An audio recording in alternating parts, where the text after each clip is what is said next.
Hey friends, this is the MrsVolfie from our half-acre homestead. Bear with me. I have 3 cameras and every single one of them is broken down and I'm filming this with my phone. Now I'm going to make dog treats today. And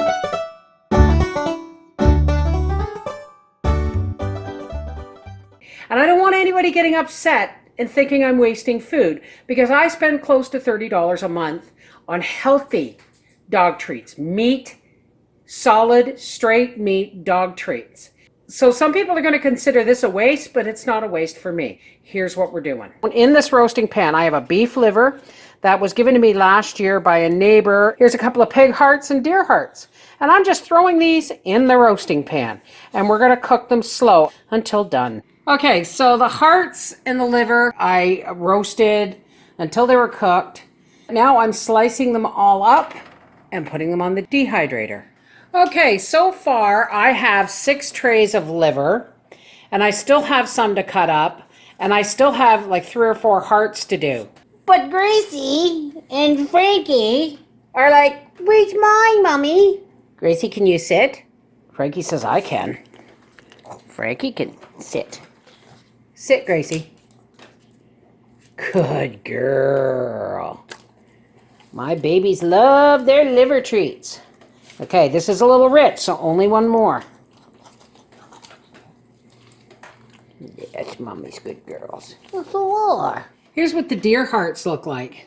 You can see that there was blood in the chambers when it died.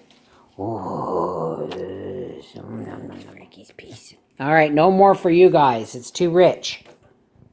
No, I said no more. What are you trying to tell me? Yeah, there's none left. I turned on the dehydrators and the dogs started barking. I have a good 11 trays here. No, 9, sorry. Of liver and heart treats. I have set the dehydrators. I have set it at the highest possible setting for meat. And we're just going to let these dry until they're ready. Okay, so here are our dried dog treats. They don't look very appetizing, but Gracie was just standing on her... What? What do you want? They were just standing on their hind legs, smelling. This is it, the last one that you get. And they love that they're so crunchy. Now, you saw what I used. I used 1 beef liver and several pig and deer hearts. And I had to shake this down to get all of this in there. But I got a half-gallon jar chock-a-block full of delicious, nutritious, all-natural dog treats. And I still have this to go in their cookie jar. When I say nothing goes to waste, I ain't kidding.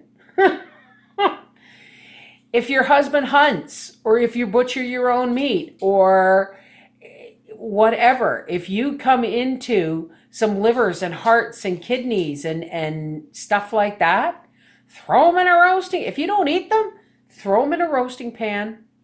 How can you resist that face?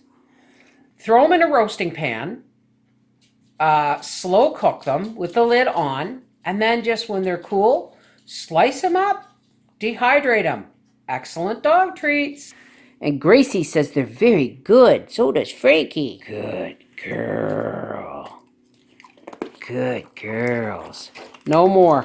That's another thing, folks. For a large-sized dog, you wouldn't give more than 2 or 3 of these a day. They're really, really rich, but they're really good for them. They don't look like much, but the dogs love them. You should have seen them. I had these. They don't smell very nice when you're drying them. It's an earthy smell. But anyway, you should have seen them. Frankie figured out how to open the pantry door. This is the MrsVolfie from our half-acre homestead saying I have dogs that are addicted to homemade meat treats. Just saying. Take care. God bless.